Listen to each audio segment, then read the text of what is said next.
Dorsale lente, dorsale rapide. Alors nous allons essayer de comprendre aujourd'hui la différence entre les dorsales lentes et les dorsales rapides. Dorsales lentes, nous les avons étudiées déjà en grande partie dans les cours précédents. Un cas particulier, c'est celui des dorsales lentes. Pourquoi est-ce qu'elles sont lentes? Si on étudie la vitesse d'expansion océanique, eh bien on voit que certaines dorsales vont avoir un taux d'accroissement, donc on parle de taux d'accrétion en fait, qui va être plus faible que le taux d'accroissement que l'on peut trouver au niveau des dorsales situées dans le Pacifique et notamment dans l'Est Pacifique. Alors essayons de comprendre quelles sont ces particularités de ces dorsales lentes par rapport aux dorsales rapides. Vous pouvez vous amuser à trouver donc des documents sur Internet ou sur le manuel, c'est encore mieux, correspondant à des zones axiales, donc montrant en tout cas des zones axiales d'une dorsale rapide et d'une dorsale lente.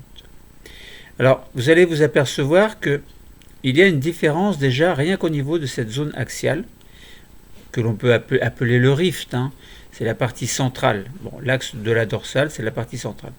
Sauf que le rift, il peut avoir un certain kilométrage. Alors, donc, si vous regardez au niveau de la dorsale rapide, vous apercevez que cette zone axiale est située au-dessus de 2800 mètres. Alors que si vous regardez au niveau de la dorsale lente, eh bien, vous avez au contraire une profondeur de 3600 mètres, avec une impression que l'on a une vallée, une grande vallée qui forme cette zone axiale. Vous pouvez comparer également des reliefs comparer les reliefs et la bathymétrie d'une dorsale rapide et d'une dorsale lente, et vous allez vous apercevoir que par rapport à l'axe de la dorsale, qu'elle soit rapide ou lente, eh bien vous avez la dorsale rapide qui est beaucoup plus large que la dorsale lente. Voilà. Donc ça c'est deux points importants. Déjà différence de hauteur. La dorsale rapide, l'axe en tout cas, la partie axiale est beaucoup plus haute que la partie axiale de la dorsale lente. Donc l'axe de la dorsale rapide est haute, l'axe de la dorsale lente est bas et forme une espèce de vallée. Et deuxième chose, je répète, l'axe de la dorsale rapide est beaucoup plus large que l'axe de la dorsale lente par rapport à l'axe central en fait. Donc voilà pour les données de bathymétrie et de morphologie qui sont relativement différentes. Ça, ce sont deux points déjà qui sont importants. Maintenant, essayons de comprendre ces reliefs et en quoi est-ce qu'ils sont étonnants quelquefois au sein même de la vallée axiale. Alors, vous pouvez trouver sur Internet donc des images correspondant à des dômes striés qui sont repérés dans la dorsale atlantique et que l'on ne voit pas dans la dorsale océanique, au niveau des dorsales océaniques. Alors, c'est quoi exactement?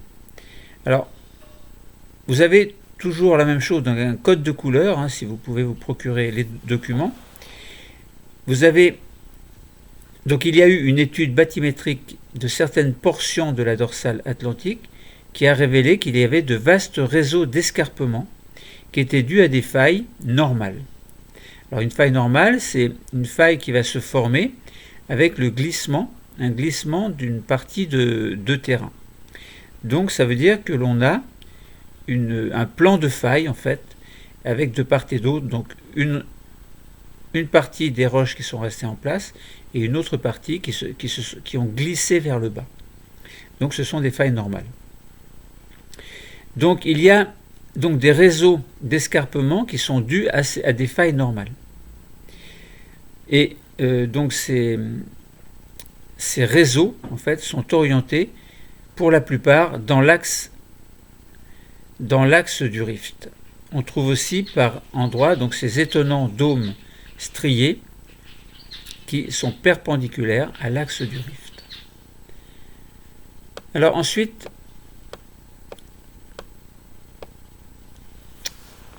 je vous ai dit tout à l'heure qu'il y a une lithosphère qui pouvait avoir de la croûte ou ne pas avoir de croûte.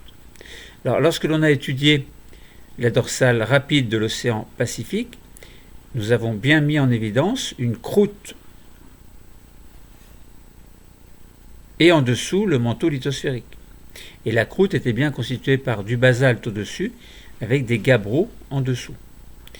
Donc la lithosphère océanique au niveau d'une dorsale de l'océan Pacifique est bien constituée par de la péridotite qui est constituée par qui constitue la roche du manteau lithosphérique. Au-dessus, il y a les gabbros et encore au-dessus, il y a donc le basalte. Et on a vu également les conditions de formation en fait, de ces éléments correspondant à la lithosphère océanique. Mais là, on vous dit que dans les dorsales lentes, il peut très bien avoir ou ne pas avoir de croûte. Alors c'est étrange. Vous pouvez trouver des documents qui montrent différents forages autour de la zone médio-atlantique qui vont montrer qu'il y a une grande hétérogénéité de son fonctionnement. Alors, vous allez pouvoir trouver par endroits, vous allez avoir des sédiments, donc un petit peu de sédiments. Lorsqu'on se place au niveau de l'axe, on va trouver un petit peu de sédiments avec en dessous, vous pouvez avoir de la péridotite serpentinisée. Alors, la péridotite serpentinisée, en fait, c'est une péridotite qui se trouve altérée sous l'action notamment de l'eau. Voilà. Ça ressemble à une peau de serpent, c'est pour ça qu'on l'appelle péridotite serpentinisée. Vous pouvez trouver à d'autres endroits, et ce que montre le forage, en fait, des couches sédimentaires beaucoup plus importantes, avec en dessous quelques débris de serpentine, donc de péridotite serpentinisée, avec en dessous donc une couche de péridotite serpentinisée beaucoup plus importante. Vous pouvez trouver pas très loin de ce même point, et ce que révèle un forage toujours au niveau de l'axe, eh bien vous pouvez trouver une énorme quantité de sédiments, avec en dessous des basaltes et encore en dessous, vous pouvez trouver des débris de serpentinite et encore en dessous de la péridotite serpentinisée. Et encore ailleurs, pas très loin, donc un forage révèle qu'il y a une petite couche de sédiments avec en dessous des basaltes et encore en dessous, vous pouvez avoir des gabbros. Donc ça veut dire que par endroit, au niveau de l'axe, il n'y a pas forcément de croûte océanique. Mais on trouve par contre pratiquement toujours du manteau, sauf dans le quatrième forage que je vous ai décrit, où il y avait des sédiments avec en dessous des basaltes et encore en dessous des gabbros. Et là, on n'avait pas atteint en fait la zone, enfin il n'y avait pas en tout cas de péridotite. Alors, vous pouvez également vous procurer un modèle de l'axe d'une dorsale lente montrant l'exhumation du manteau par les failles de détachement. Donc ça veut dire quoi? Eh bien, par endroits, cette croûte océanique de la dorsale lente, elle ressemble à celle qui est produite par la dorsale rapide. Bon, ça c'est une chose plutôt rassurante, enfin rassurante entre guillemets, c'est de la géologie. Donc ce sera par exemple le cas de la faille Vema que l'on avait étudiée et qui met en relief en fait toutes les différentes couches en partant de la péridotite jusqu'au basalte en passant par le gabbro, et on les voit vraiment lorsque l'on va près de cette faille qui est située très loin en profondeur dans l'océan. Alors, des études récentes ont mis en évidence que certaines portions de dorsales lentes, et environ 50% à peu près, n'émettaient quasiment pas de magma. Alors ça c'est étonnant, c'était pas le cas de la dorsale rapide. Le manteau affleure alors directement, et basalte et gabbro ne forment alors que de petites lentilles qui sont dispersées parmi des péridotites qui sont mis en surface dans les fonds océaniques. En fait. Donc c'est très étrange, c'est un peu comme si en fait on marchait sur le manteau lithosphérique. Donc on a bien, si on regarde bien, on a bien par endroits une remontée de magma, mais une faible remontée de magma. Et on a de l'eau également, ce qui fait que la péridotite va se trouver hydratée et abîmée, entre guillemets, pour ressembler à une peau de serpent, et à ce moment-là, cette péridotite, on l'appelle de la péridotite serpentinisée. ou de la serpentine. Bon, c'est presque pareil. Donc on a, au niveau de cette dorsale lente, donc une vallée axiale avec des failles de détachement. On trouve bien sûr des failles normales, hein, c'est tout à fait évident. L'eau s'infiltre par endroits et on a bien donc au niveau de ces failles de détachement donc des structures un peu spéciales et on a même un hydrothermalisme associé à ces dorsales lentes. Donc voilà pour quelques données par rapport à ces dorsales lentes. Alors une péridotite serpentinisée, ça veut dire quoi? Eh bien, vous pouvez vous procurer ou voir un échantillon sur Internet et une lame mince qui est observée en lumière, en lumière polarisée analysée, et vous pouvez observer cette roche à l'œil nu également. Donc le manteau sous les dorsales lentes, il est moins chaud que sous les dorsales rapides. Donc par conséquent, on avait expliqué qu'il y avait une fusion partielle qui se produisait en fonction des conditions de température. Si par exemple dans la dorsale on s'était placé à une zone de 1300 km de profondeur et on avait fait remonter les matériaux, donc diminuer la pression, et on s'était aperçu qu'à partir d'une certaine pression, il y avait une fusion partielle, simplement partielle, des péridotites de l'asténosphère. Et ici, cette fusion partielle, elle est plus faible et beaucoup plus intermittente que dans le cas des dorsales rapides. L'essentiel de l'expansion résulte donc non pas d'une accrétion de nouvelles roches magmatiques, mais plutôt d'un étirement des roches du manteau superficiel sous l'effet des forces divergentes. Parce que ne pas oublier que ce soit les dorsales rapides ou les dorsales lentes, nous sommes toujours dans des zones de divergence. Donc cet étirement va se réaliser grâce à des failles normales et parfois par de grandes failles de détachement, comme on l'a expliqué tout à l'heure. Donc à ce moment-là, ces structures vont faire remonter les péridotites le long de petites surfaces qui sont incurvées et qui seront bien à l'origine des dômes striés que l'on a aperçus pas très loin de l'axe de la dorsale. Et il y a également, comme on l'a dit, donc des circulations d'eau, on dit circulation hydrothermale, qui vont hydrater les péridotites et vont faire apparaître un nouveau minéral que l'on appelle la serpentine. Cette altération va faciliter le glissement des roches de part et d'autre des failles normales et des failles de détachement. Alors, donc ça veut dire que si on étudie ces failles lentes, qui représentent un cas particulier par rapport aux failles rapides, les dorsales lentes qui représentent un cas particulier par rapport aux dorsales rapides, eh bien on s'aperçoit que finalement les deux cas sont une normalité. Pourquoi on dit que c'est un cas particulier? Bon, la structure au niveau de l'océan Atlantique, c'est un cas particulier dans le sens où il est différent des dorsales rapides dans l'océan Pacifique, mais on peut considérer que dans l'océan Pacifique, c'est un cas particulier par rapport à l'océan Atlantique. Donc les notions sont relatives. Donc dans certaines dorsales, dorsales lentes, l'activité magmatique est plus réduite et la divergence met directement à l'affleurement des zones du manteau. Donc on avait parlé d'hydrothermalisme, on a bien fait l'étude de l'affleurement de la roche des basaltes gabbro et péridotites de manière très sommaire. Donc si on résume, et puis on expliquera encore un petit peu plus en détail après ce résumé en fait, mais si on veut basculer directement des documents à l'essentiel, je vous donne l'essentiel et vous ne serez pas obligé de lire à partir du moment où vous aurez bien compris en fait.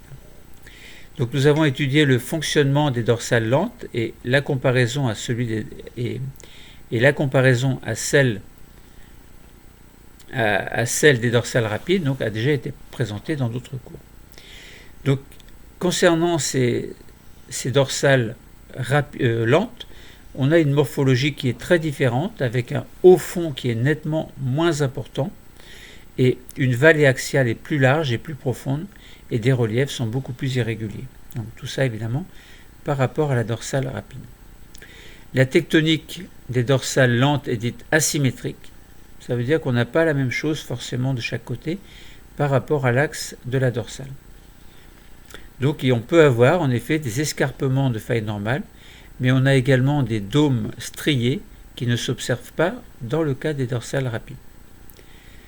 Alors, ce relief est tout à fait original par rapport à celui des dorsales rapides.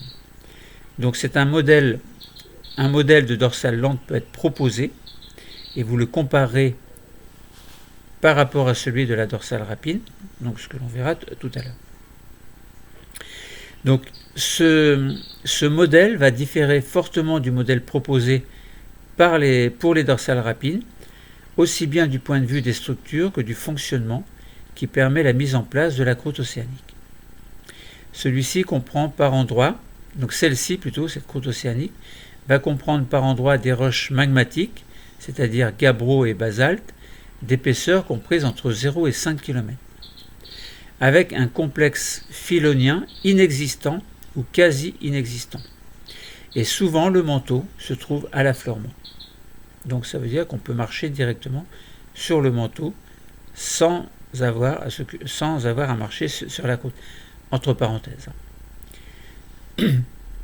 Donc les dorsales lentes ne forment pas toujours de croûte, car il n'y a pas à leur niveau de remontée d'asténosphère, puisqu'on avait dit que la fusion partielle était beaucoup moins importante que dans le cas des dorsales rapides. Donc par conséquent, il y a très peu de magma et très peu de remontée en surface de ce magma. De ce fait-là, évidemment, les basaltes vont être rares. Le magma refroidit surtout en profondeur et va tout de même former quelques couches et quelques poches de gabbro. L'ensemble étant affecté par des grandes failles de détachement à l'origine des dômes striés. Gabbro et péridotite peuvent ainsi être mis à l'affleurement. Donc la circulation hydrothermale affecte la zone et participe à l'exhumation des roches hydratées par glissement le long des surfaces serpentinisées. Alors essayons de comparer de manière concrète donc une dorsale lente et une dorsale rapide. Alors nous allons comparer par rapport à la morphologie, la tectonique et le magmatisme. Alors commençons par la morphologie. Au niveau d'une dorsale rapide, la largeur est supérieure à 1000 km. Les reliefs sont réguliers et symétriques.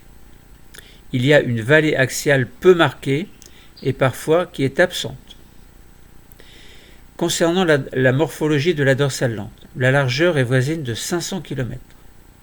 Les reliefs sont irréguliers et souvent asymétriques. La vallée axiale est large et profonde et il y a des dômes striés. Concernant la tectonique de la dorsale rapide, eh bien, on a des failles normales. Concernant la tectonique de la dorsale lente, il y a des failles normales également, mais aussi des failles de détachement. Concernant le magmatisme de la dorsale rapide, eh bien, il y a des remontées asténosphériques qui sont fortes, une production continue d'importantes quantités de magma, une croûte continue d'épaisseur qui est voisine de 7 km, et il n'y a pas de péridotite à l'affleurement, sauf exceptionnellement au niveau de grandes failles normales. Concernant le magmatisme des dorsales lentes, il y a une remontée asténosphérique mais faible. Il y a une production discontinue de petites quantités de magma, une croûte discontinue d'épaisseur variant entre 0 et 5 km, et il y a de la péridotite à l'affleurement. Donc voilà que on a montré, on a bien montré la différence entre les deux, donc je vous invite à retenir évidemment. Et puis donc sur ces dorsales rapides, donc les phénomènes magmatiques dominent, et c'est bien l'inverse sur les dorsales lentes où la tectonique l'emporte sur le magmatisme. Alors là, je vais vous donner quelques autres informations. Si vous voulez, vous pouvez arrêter ici, vous pouvez vous arrêter, parce que je vais répéter, je vais apporter d'autres informations qui sont relativement importantes. Mais on a dit l'essentiel déjà pour ce que vous devez comprendre en première de spécialité. Alors, allons-y pour essayer de discuter, de parler, pour approfondir certaines choses. Les dorsales océaniques représentent des limites de plaques tectoniques divergentes, identifiables par leur longue chaîne de monts sous-marins qui parcourent les différents océans de la planète. La croûte océanique se forme de part et d'autre des dorsales océaniques à des vitesses très variables et donc avec un certain taux d'accrétion, c'est-à-dire d'accroissement, donc très variable.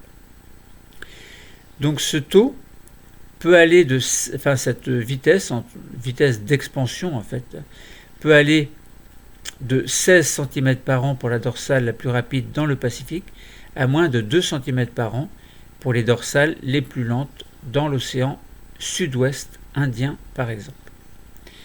Mais à quoi sont dues ces différences et quels sont les impacts de ces taux d'accrétion, donc d'accroissement, sur la morphologie des dorsales et sur la genèse de la croûte océanique? Premièrement, commençons par essayer de comprendre ce qui se passe au niveau des dorsales océaniques, c'est-à-dire quels sont les taux d'accrétion et quelles sont leurs morphologies.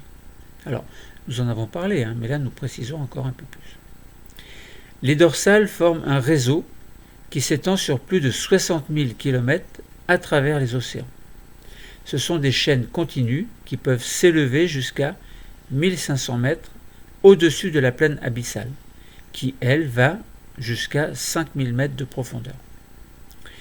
Leur zone axiale est le lieu, donc à ces chaînes discontinues, leur zone axiale est le lieu d'une intense activité sismique, tectonique, volcanique et hydrothermale, et représente le siège de la création de la nouvelle croûte océanique.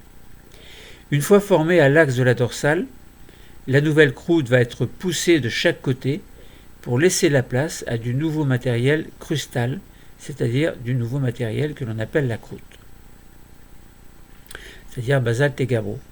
Ce processus de formation est relativement continu et c'est ce que l'on appelle l'accrétion océanique, c'est-à-dire l'accroissement en fait des océans par accroissement des matériaux de la lithosphère océanique et notamment de la croûte océanique. Les taux d'accrétion sont variables d'une dorsale à une autre et même entre les différents segments d'une même dorsale.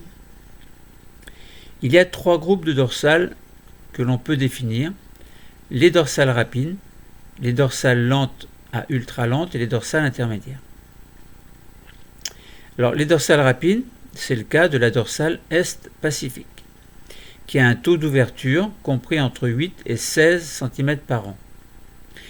Les dorsales intermédiaires, eux, sont comme celle de la dorsale médio-atlantique, même si quelquefois on la considère comme une dorsale lente. C'est une dorsale relativement intermédiaire parce qu'il y a plus faible, il y a moins rapide encore que la dorsale médio-atlantique. Donc elles ont ces dorsales intermédiaires un taux d'expansion de 6 cm par an à peu près. Et on va dire les dorsales lentes et ultra lentes, comme la dorsale sud-ouest indienne, mais on place également quelquefois l'océan Atlantique, enfin la dorsale de l'océan Atlantique, dans cette dorsale lente. Et le taux d'expansion dans cette dorsale lente et ultra lente se situe entre 3 et 0,5 cm par an. Le profil bathymétrique, et plus particulièrement la morphologie de la dorsale, varie en fonction de ces taux d'accrétion. Les dorsales rapides ont une morphologie bombée et relativement lisse, avec une vallée axiale qui est peu marquée. Le dôme peut avoir des formes différentes, plus ou moins étalées, en fonction de la production magmatique en profondeur. Plus le dôme est large, plus la production magmatique est importante. La vallée axiale est occupée par un lac de lave ou recoupée par des failles d'où s'écoulent les basaltes en coussin. A l'inverse, les dorsales lentes ont une morphologie beaucoup plus rugueuse, avec une grande diversité de failles et une vallée axiale beaucoup plus marquée, qui peut être large de 10 à 20 km de profondeur, et profonde, donc qui peut être large de 10 à 20 km, et avec une profondeur de 1 à 2 km. Elle est bordée de grands murs qui correspondent à de grandes failles normales. Le fond de l'axe est occupé par des volcans isolés et par des champs de lave. Deuxièmement, voyons maintenant les taux d'accrétion, les flux de chaleur les quantités de magma et l'impact sur les processus de formation de la croûte océanique. Les différences morphologiques entre les dorsales lentes et rapides s'expliquent par un régime thermique différent au niveau de l'axe. La tomographie sismique montre que les dorsales lentes sont plus froides et présentent une lithosphère beaucoup plus épaisse au niveau de l'axe que celle des dorsales rapides. Alors, d'abord au niveau de ces dorsales rapides, le flux de chaleur est beaucoup plus important. Les études sismiques montrent la présence d'un réflecteur quasi continu situé à 2-3 km sous l'axe. Il s'agit du toit de la chambre magmatique, qui est une poche contenant un mélange de cristaux et de liquide magmatique, puisqu'il y a eu la fusion partielle. Ce mélange de cristaux est plus chaud à sa base, environ 1250 degrés Celsius, alors que la partie supérieure et les côtés sont efficacement refroidis grâce à la circulation hydrothermale. Donc c'est dans ces conditions que vont cristalliser les gabbros et les dikes qui sont des filons injectés dans une fracture de l'encaissant. Donc c'est ainsi que vont cristalliser les gabbros et les dikes qui vont former les niveaux les plus profonds de la nouvelle croûte océanique. Quelques fissures vont permettre aux laves de s'échapper et de cristalliser en surface sous la forme de basalte en coussin. On dit aussi en pilolavas. La croûte océanique ainsi créée présente une morphologie et une structure régulière. Au niveau des dorsales lentes, la quantité de magma est beaucoup plus faible. La lithosphère y est épaisse, environ 10 à 20 km, et le flux de chaleur est particulièrement réduit. Aucune chambre magmatique n'est identifiée sous l'axe dans ce cas-là. Le magma est cependant présent sous la forme de petites poches isolées et temporaires. L'activité magmatique au niveau des dorsales lentes est donc variable et intermittente. Pourtant, comme pour les dorsales rapides, l'écartement des plaques continue et dans le cas d'une quantité de magma insuffisante, l'accommodation de cette extension va se faire par des processus tectoniques et notamment par remontée et exhumation du manteau le long de grandes failles normales, plates que l'on appelle des failles de détachement. Ces dômes sont formés de péridotites serpentinisées, donc qui sont des roches du manteau altérées, et de gabbros. Donc ces dômes sont formés de péridotites serpentinisées et de gabbros. L'exhumation du manteau par le biais de ces failles de détachement peut se faire de façon épisodique ou sur des laps de temps beaucoup plus longs si la quantité de magma reste faible. La croûte ainsi créée au niveau des dorsales lentes aura donc une composition hybride et une structure beaucoup plus variable. Son architecture est différente de celle des croûtes créées au niveau des dorsales rapides. Elle est normalement beaucoup plus fine, 5 km en moyenne contre 7 km d'épaisseur pour une croûte magmatique. Alors, vous pouvez vous procurer sur Internet donc des schémas qui vont illustrer les différentes morphologies et processus d'accrétion des dorsales en fonction de leur vitesse d'accrétion. Notamment, vous allez mettre en évidence donc une dorsale rapide et une dorsale lente avec une quantité de magma modérée.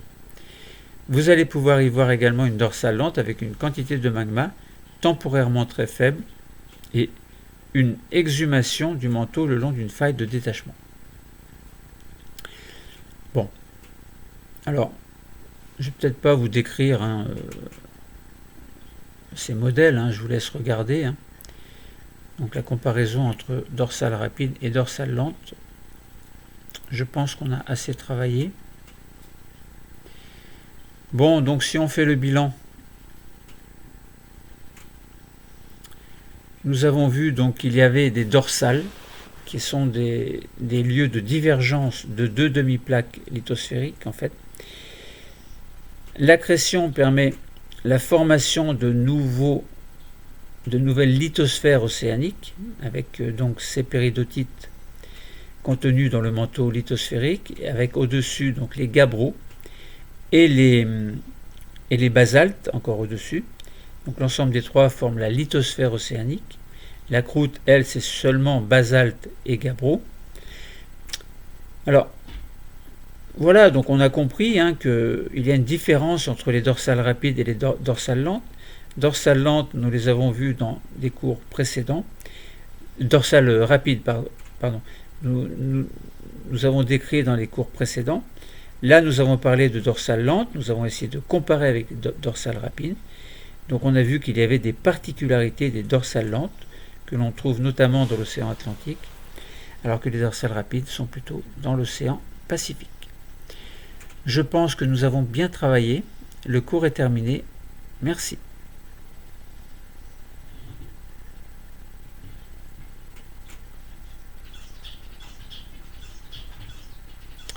Un sourire pour la photo.